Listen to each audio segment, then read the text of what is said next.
This morning, we're looking at a few verses from 2 Corinthians chapter 6 that talk about things in life that distract us, slow us down, and eventually disable us from pursuing God. To have that conversation today, though, we're going to have to talk about a word that has changed a lot in how it's used from the context it was written here in 2 Corinthians chapter 6.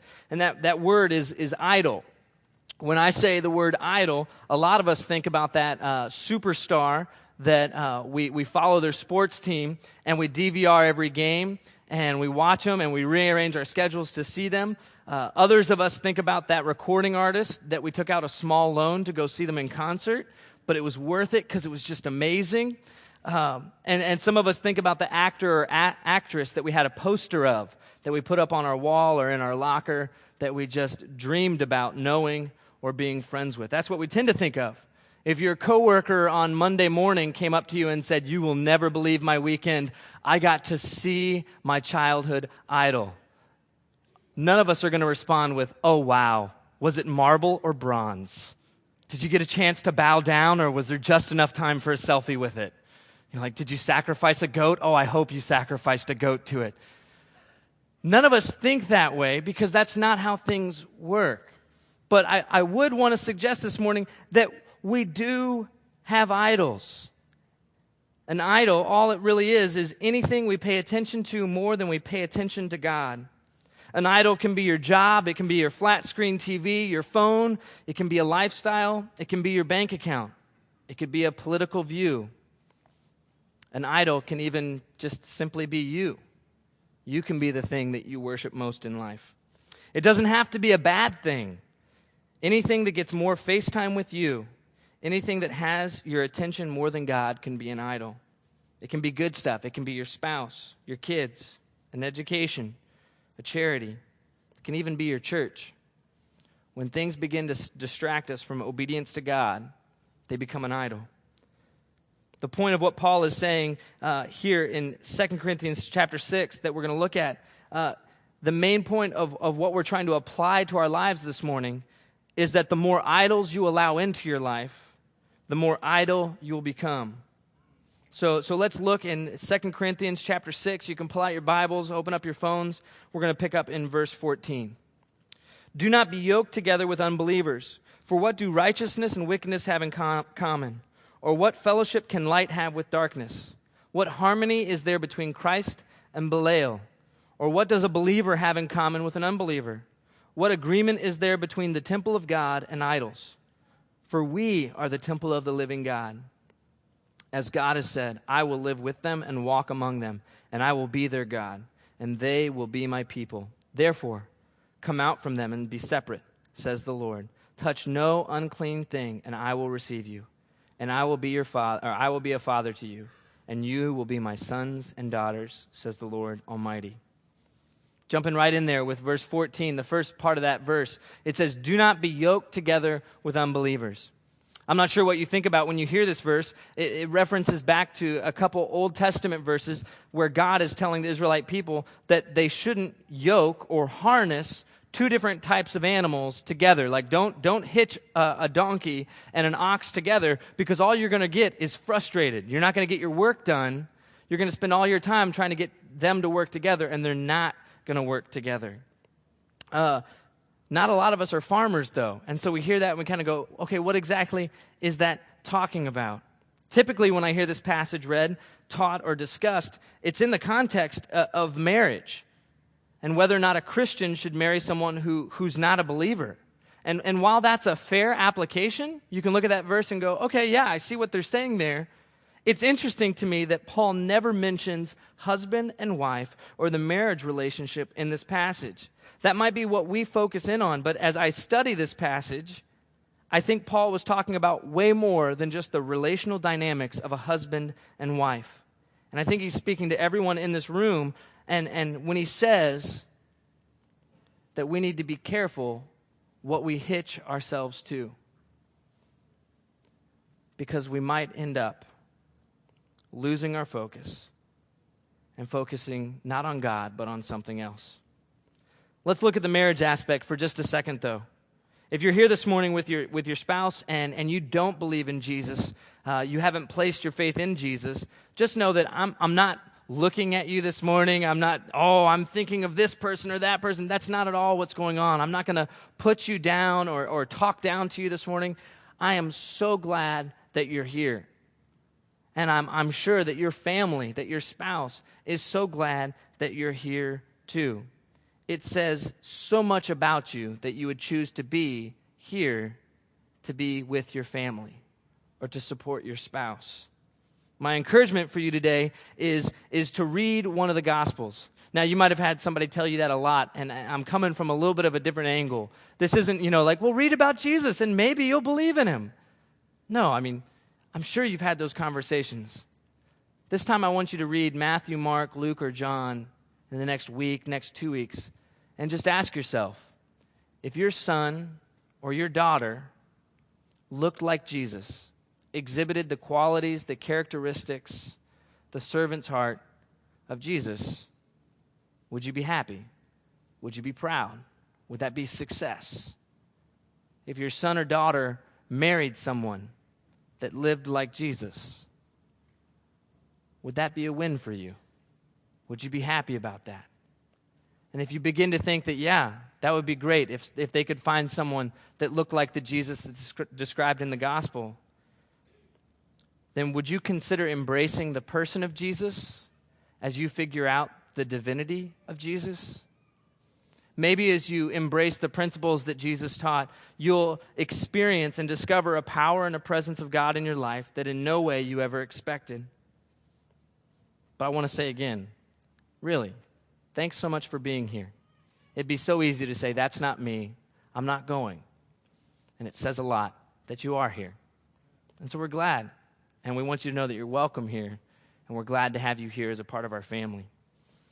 If you're here this morning and your spouse is not a believer, and you come here and you're dealing with that, I can't imagine what that's like, how frustrating that is, how discouraging that is, or even other feelings that I'm not thinking about that are going on.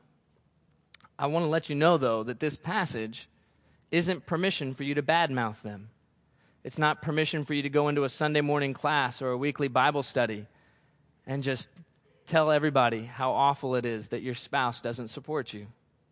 It's not permission for you to walk away from your marriage vow or to let it fall into disarray. If anything, this passage is an acknowledgement of the struggle that you're going through. It's letting everyone know what you already know all too well. If you're dating a non-Christian right now, we need to press the pause button real quick. And you need to especially take this passage to heart before you go any further in your relationship. That might sound divisive or discouraging or maybe even inappropriate to say. But just like a marriage between two politically opposite people will be extremely difficult, the same is going to be true about a marriage between people of two different belief systems. Think about, just on both sides, what you'd be signing yourselves up for. How are you going to spend money if you have two different perspectives on who that money ultimately belongs to? How are you going to raise your kids someday if you both have a different view on something as massive, on whether or not God is real? How will you make decisions about careers? How will you navigate and support each other in the midst of tragedy? These are all questions that you've got to consider. And I'm not suggesting that somebody all of a sudden create this false or shallow belief just for the sake of unity in a marriage. Think about it. Think about if you're on the same page. Because no matter what the disagreement is in a relationship, if you're not on the same page, it's going to be messy. Marriage is hard enough even when everyone is on the same page. So take a second and consider before you go forward. Paul in this passage is talking about each of us as individuals not letting ourselves latch on to anything that will keep us from obedience to God. And for the church of Corinth, that was something that they were actively doing. They were having issues with allowing all the things that were around them latch on and become not just part of their identity, but a part of their faith and their lifestyle. The command in Greek here is a negative one, as in like a parent telling a child, stop doing that. So Paul isn't saying, hey, watch out for. Paul isn't saying, hey, you'll want to be prepared. He's going, you have got to stop. Something has to change. Because what you're doing right now is going to have ramifications. They needed to realize about areas of their life, relationships where they've lost focus, things that they were pursuing as hobbies, things they were doing as careers that had caused them to lose focus and lose sight of God. They've committed themselves to these other idols, to these things that have their attention in a way that it is restricting their movement. It's keeping them from focusing on God and obeying God like they should. Paul tries to get them to see this as he goes on. For what do righteousness and wickedness have in common? Or what fellowship can light have with darkness? What harmony is there between Christ and Belial? Or what does a believer have in common with an unbeliever? What agreement is there between the temple of God and idols? Paul asks 5 rhetorical questions here that draw a circle around, underline, and bold his point. That you need to be careful what you allow to become the focus of your heart. And we're gonna go through them quickly, but I want us to look at them. For what do righteousness and wickedness have in common? So he's creating this comparison. Or what fellowship can light have with darkness? Light illuminates. It can't coexist with darkness. They don't mix. So he starts off with these 2 opposite different camps, things that don't spill over into each other. What harmony is there between Christ and Belial? I got to say real quick here, how many of you, every time I've said that, you've been like, who the heck is Belial? Right? That's where I was. Like, I'm in charge of like talking about the passage, and I'm reading through it, and I'm like, who is this guy? But sometimes in church, when you see something that you don't know or you see a name you don't know, you know that there's people on both sides of you and behind you that are watching what you do. And so like if you act like you don't know, then that kind of looks bad. So you don't want to be the person who goes like, hey, who is this Belial character? Or you don't want to like get out your phone because then people might think like, what are they doing on their phone? You're Googling the Bible passage, but they think that you might be doing something on your phone. The way you fix that is you download the Bible app. If you download the Bible app on your phone and you've got the Bible app on your phone, then you've already got it out because you're reading along on your phone. And if somebody starts looking at you like, what is this guy doing? You just go, I've got the Bible on my phone. Then it doesn't matter what you're actually doing on your phone. You've just got it there. Sorry, that was a side. But if you looked at that passage and you're like, who is this Belial? Some of you have Googled it now and you're like, I know. It's just another word that we're not used to hearing to refer to Satan or the devil or the tempter. And it's something that we don't read very often. So if you had read this and kind of looked at the other comparisons, you would have been like, he's probably talking about the devil or some demon, or your guess would have probably been right. But that's what Paul is talking about here. He's saying, what does Jesus have in common with Satan? These 2 opposing viewpoints.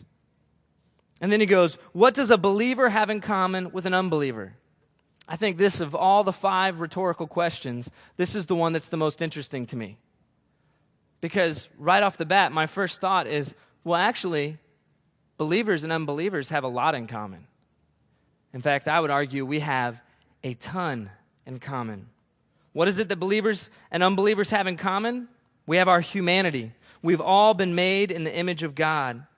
We've all messed up. We've all got imperfections. We've screwed up and we've failed at something, but still all of us are loved by God. And beyond belief, Jesus came and died for all of us, for those who believe and for those who do not. He died so that none of us should have to suffer, but so that all of us could experience grace and forgiveness. That's what believers and unbelievers have in common. So if that's the common ground we hold, then what's Paul talking about? What's the uncommon ground? What's the differences that we have? All that a believer is someone who has acknowledged his Maker, acknowledged that his Maker has a plan, and that plan was in place when he created all things. All that a believer is someone who's accepted the grace and forgiveness that God has offered to us and is attempting to change the focus of his entire life from himself or herself and place that focus on God. That's the difference we have, is we have a difference of focus. And then the last question that Paul asks his audience, what agreement is there between the temple of God and idols? Now, This is where, up to this point, Paul has been drawing the lines in the discussion. He has been coloring things in with these 5 questions. But I think that the last question brings the issue into focus. And this question makes his point. If you were a first century Jew and you heard Paul ask the question, what agreement is there between the temple of God and idols, it would click. In fact, you wouldn't even need to be a first century Jew. You could be just somebody living in the first century, and you would hear this and you would go, I get it, right?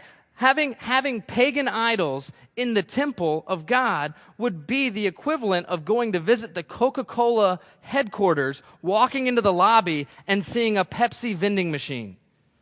You'd be like, do they know it's there? They know it's there, right? Like the CEO is not going to let that happen. Paul is saying, would it be okay for you to put a bunch of idols inside the temple? And the Jews in the first century are saying, we would rather die. We would rather have you kill us than have to see the temple desecrated by having false idols in the temple. And everybody would have been like, yeah, you're right. Those things do not go together. And that's what Paul is saying. He's saying, what have you let into your heart?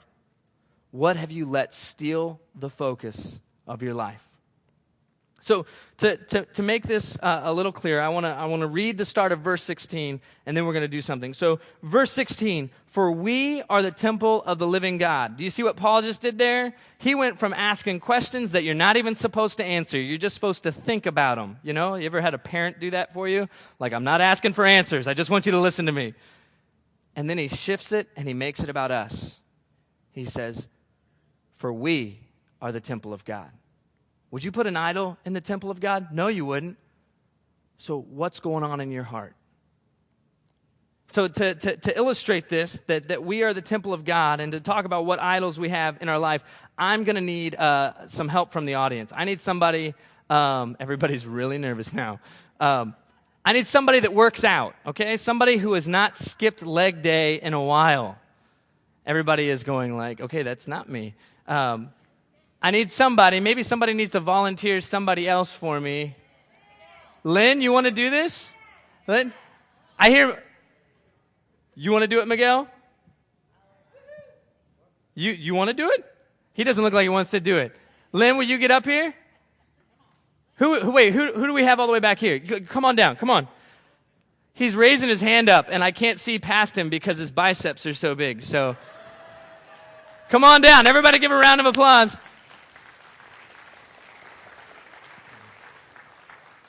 What's your name? Duncan. Dude, it's good to see you. How you doing, man? Man, I picked the right person. Holy cow. Okay, so here's what I'm going to need you to do. I'm going to need you to start off by telling us about your deepest, darkest sins. No, I'm just kidding. You may never have paid so much attention to a message as you're paying attention right now. There we go. Okay. So you didn't realize what you're getting yourself into. Okay, so earlier we talked about, like, don't be unequally yoked to a non-believer. Don't worry, I'm not yoking you to anybody. But none of us really practice farming. I don't think we got a lot of farmers here. So what I want you to do is I just want you to kind of broad base, okay, so that I don't want you to, like, pull anything or tear anything. We don't have insurance for that. So just right there, okay, and you're just going to stand right there. I'll make a little bit more room for you. Okay, so do you have a girlfriend? I do. Oh, all right. Round of applause for Duncan. She's the one that raised my hand. She's the one that raised your hand. Okay, so there you go. We can already see how, like, having a girlfriend has got you into trouble. So she's special, though, isn't she? Definitely. Okay, don't be mad at him. Here we go. Be careful. Oh, I'm gonna have to do this again. This is heavy. Here we go. Don't let this pole hit me in the face, okay? All right, you got that? All right. So, do you have a job? I'm applying for one. You're applying for... What do you do? Okay, well, I'm applying for Crunch. Crunch. Guys, he is working. If you have any connections to Crunch Fitness, let this be this is your interview, man. Oh, I'm sorry, I'm getting behind. Okay, here we go. So you've got this job, and this job is important to you. I can tell it's important to you because I can tell you work out, right? So you've got your job. Oh, my gosh. Okay, there you go. You all right? Yeah. He's good. He's fine. I could do 30 of these. All right, let's see. Do you like Chipotle or Starbucks? Chipotle. Did you hear they're going to be adding milkshakes? That's going to be crazy. I don't know if I'm for that. I don't know if I'm about that life. But, okay, so you like eating out? Sure. How often do you, say you go to Chipotle? Once every few weeks. That's obviously out of balance. I think that's a false idol, and you're like, I don't really think that's out of balance. But, all right, how about this? Have you ever paid a lot of money to go to a sporting event or a concert? No. Never? What's the most you've ever paid for, a ticket to a game or? $6. $6. Ladies and gentlemen, this man has his life in balance. How about this? You like Netflix? I don't have it. You don't have it. No. Wow. Okay, for the purposes of this example, you are really out of balance with Netflix. 6 hours a day. Are you all right? Okay, just making sure. It was a little shaky there. All right, have you ever read something on Twitter or Facebook that's made you so angry that you wanted to yell at somebody? Yes. Really? See, now we're getting to the real stuff. We got the real Duncan on display here. So, all right, so there we go. But having a personal view is not a bad thing, right? No, not at all. It's just, but when you yell at people, your mom wouldn't be happy with it. Okay, we got to keep going. All right, now, Duncan, when's the last time you looked in the mirror? I'm not asking because you have something on your face. This morning? You're so vain.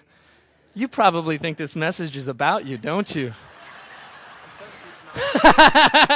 Okay, so how you doing?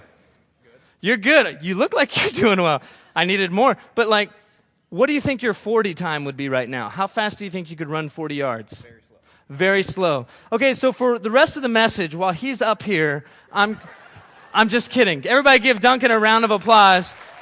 Set that down carefully for me. All right. You didn't pull anything, did you? All right, you're good. Thank you so much. I'm just gonna leave that there. I could if I wanted to. I could. Don't judge me. All right. But this is what happens. We have so many good things in our life. None of those things were necessarily inherently bad. We are not going to be the church that judges you for going to Chipotle. But if you spend so much money eating out that when God turns around and says, be generous to somebody else, and you don't have anything that you can give, maybe you need to look at that. Maybe your lifestyle is holding you back. And if your political views have turned around so that you don't see people as people, maybe you're out of balance. Maybe things are holding you back. So, there it is. We don't tend to think of us as having idols. But when we focus on something more than we focus on God, it becomes a weight that's present in our life. And the more of those weights that we add on, the more and more that happens, we get stuck and stuck and stuck. And suddenly we find ourselves not able to move at all when God says to obey. Paul is saying, can't you see how weighed down you are? These things are holding you back. They're keeping you from being effective. The more idols you allow in your life, the more idol you will become. Hear that message today and allow God to rearrange your priorities. Don't allow the good things in your life to become idols, and remove the dangerous things in your life before they destroy you.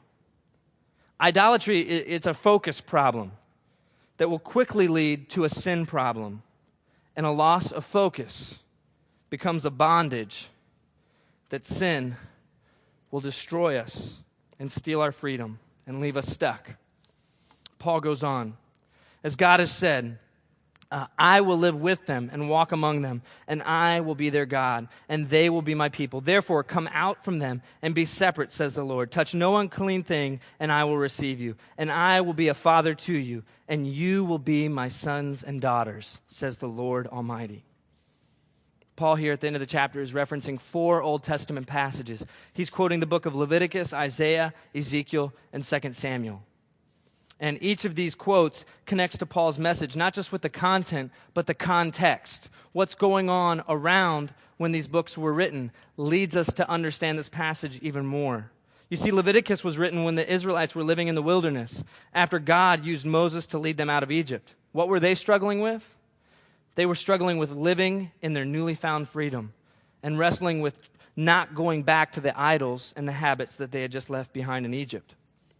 Ezekiel and Isaiah were both written in a time when many Jewish people had been led away in exile by foreign invaders.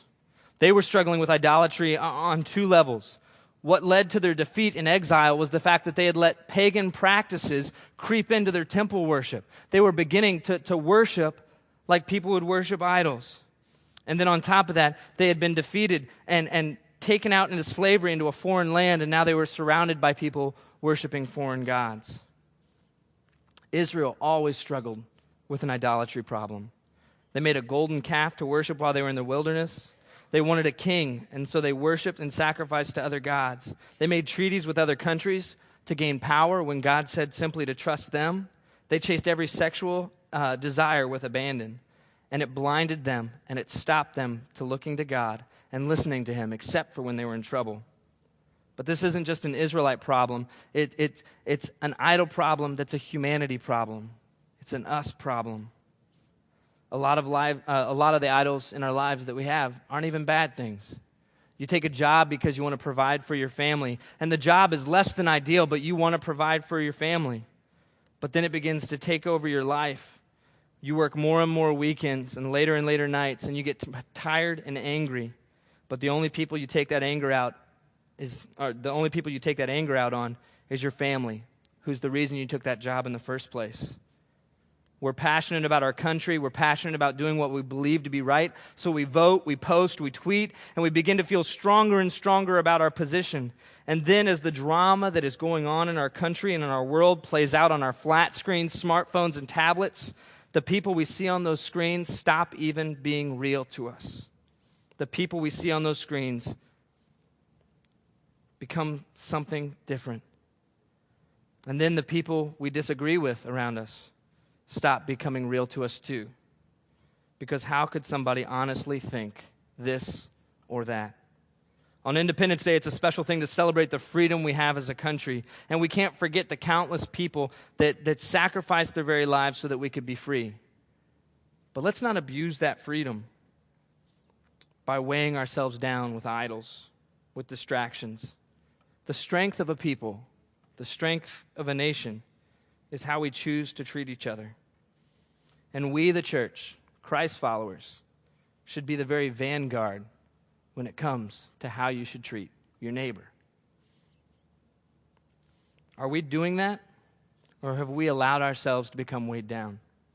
Do we care so much about being right that we've stopped being Jesus to our neighbors?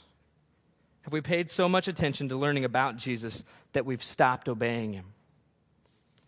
Are we so focused on not losing our rights as Christians in America that our neighbors, coworkers, and friends know everything about what we think is wrong with this country, but nothing about the Jesus that we've pledged our very lives to? It's all got to go back to evangelism. It all has to go back to sharing your faith. And if you're worshiping something else, how are you ever going to lead someone else into worshiping the God you love? What's that going to look like? One of the things that set the early church apart in the first century was how they focused on God. To be a follower of Christ, you had to be willing to sacrifice your family relationships, your job even, and your physical safety. All of it was on the line when you decided to follow Jesus. Often in the ancient world, becoming a Christian meant that someone would have to leave or risk losing their job based on their faith. Paul was a great example of somebody that said, okay, that comes with the territory. If you look at the second half of Acts, you see Paul put on trial. But what you don't see is Paul defending himself. You see Paul defending his faith. Where a lot of us would be if we were in Paul's shoes, would we be saying, I have some evidence I'd like to present about why I shouldn't be here. I have some evidence why I should show that I'm not guilty of what you say I'm guilty of. That's not what Paul did at all. Paul, with his rights being compromised, with his rights being violated, stood before the court time and time again and said, I know what you want me to talk about, but I'm going to talk about Jesus. What happens when we bypass the things that we think we deserve, the rights we think we have, and we say, I'm going to live like Jesus. I want to talk about Jesus. Paul worshiped at the foot of the cross, and that focus enabled him to share his faith in powerful ways that wouldn't have been able or been open to him otherwise. So what's it going to be, Parkside? Where are we going to worship? What we worship is what we're going to lead people to. Are we leading people to pursue Christ? Or are we hitching them up with so many different things that all we're going to wind up doing is being stuck in ineffective? Are we teaching people to be like Christ? Or are we teaching people how to lead a Bible study? Are we teaching people how to worship on Sunday morning? Or are we teaching them how to love their neighbors? Doesn't mean that worshiping on Sunday morning or Bible studies are bad. But if you've got a lot more of that, and you don't have many times where you're telling your friends, coworkers, and neighbors about Jesus, something's out of balance. And we need to hold each other to a standard. The context of the last passage, the last Old Testament verse that Paul quotes, is from 2 Samuel 7.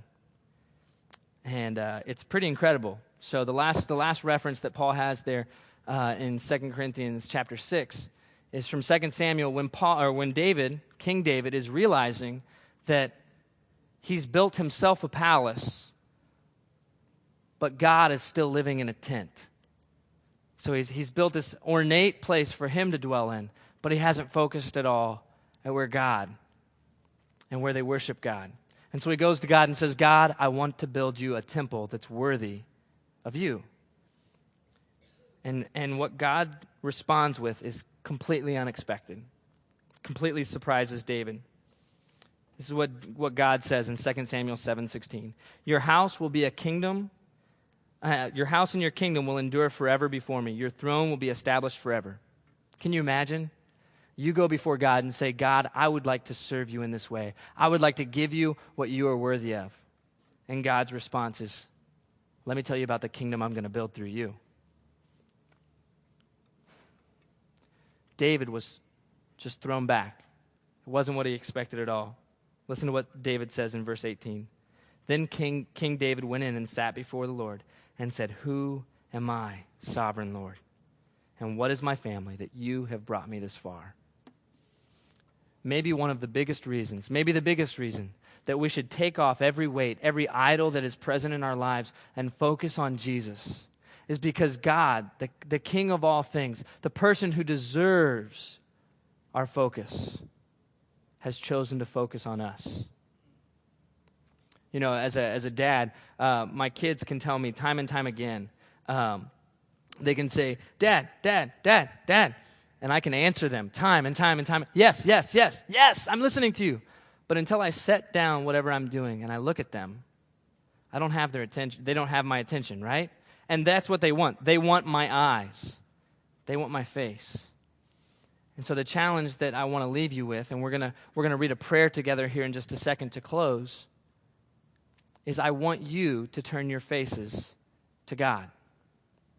I want your focus to be on God and to let the other things fall to the side so that you can be ready to follow where God leads you. So if you could, go ahead and stand up. We're going to read a prayer as we close this morning. This is from the book of Numbers, and this is a blessing from God that Moses speaks to the people. And so this is what God is saying to you, and then what we're going to do after we read this out loud is we are going to speak it back to God. So God is saying, I am focused on you.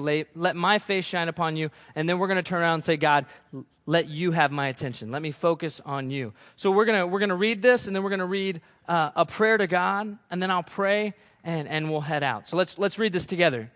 The Lord bless you and keep you. The Lord make his face shine on you and be gracious to you.